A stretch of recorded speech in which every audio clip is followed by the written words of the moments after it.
দীর্ঘ ৯ বছর পরে স্কুল সার্ভিস কমিশনের চাকরি পরীক্ষার্থীদের পরীক্ষা।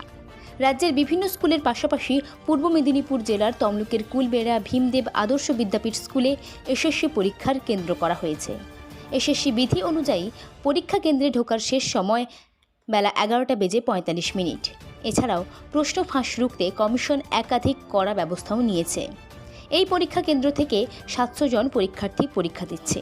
এই বিষয়ে কুলবেড়া ভীমদেব আদর্শ বিদ্যাপীঠের প্রধান শিক্ষক কি জানিয়েছে শোনাবো আপনাদের।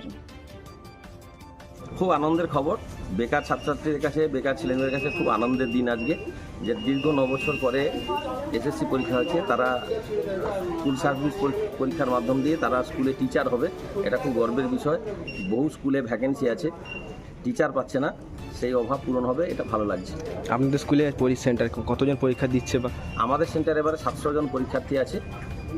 কটা থেকে শুরু হয় পরীক্ষা? পরীক্ষা 12টা থেকে শুরু হবে, 1:30টায় শেষ হবে।